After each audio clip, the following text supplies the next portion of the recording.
Welcome back, friends. This is knitting lesson number 3. I'm Shari Savlik, and in this lesson we're going to talk about purl stitches. And what I have here, what you see here is a piece of fabric that I've been knitting a little bit. It's 20 stitches across, and you see all V's. Can you see? I'm not sure if you can see the detail on here, but they all look like little V's all the way across. Those are knit stitches. This is called a stockinette stitch because it has a right side and a wrong side. It's all knit on one side and it's all purl on the other. Now if you remember in knitting lesson number 2, we said if you knit every row, you get a garter stitch where you get a knit and then a purl, a knit and then a purl. There is no right or wrong side. With stockinette stitch, there is very distinctly a right side and a wrong side. And in order to do this, what you have to do is you need to knit one row and then purl the next row so that the same knit side shows on one side and the same purl side shows on the other, so you don't get that alternating look.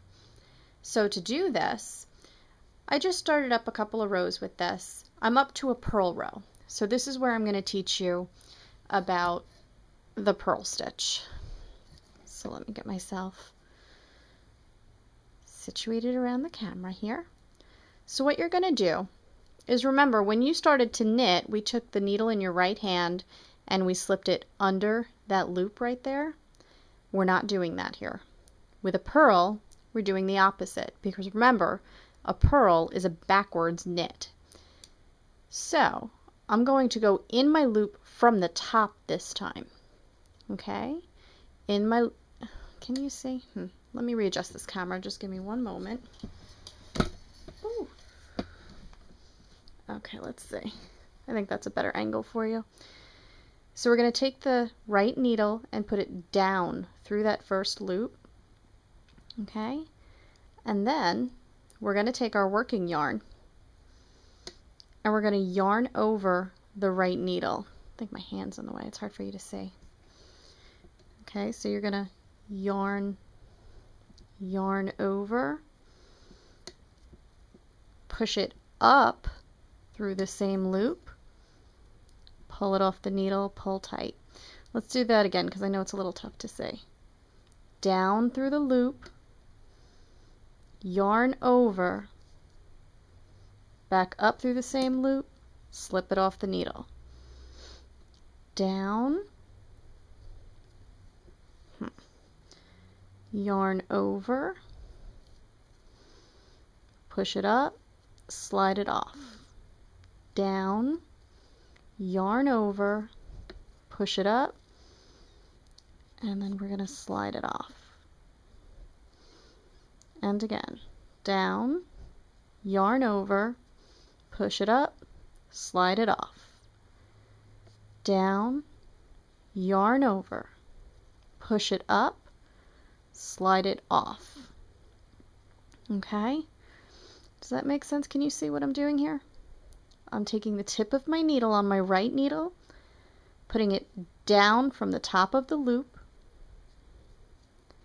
yarning over, right? Let's see if I can do it this way. Yarn over, push it up, slide it off. In from the top, yarn over, push it up, slide it off.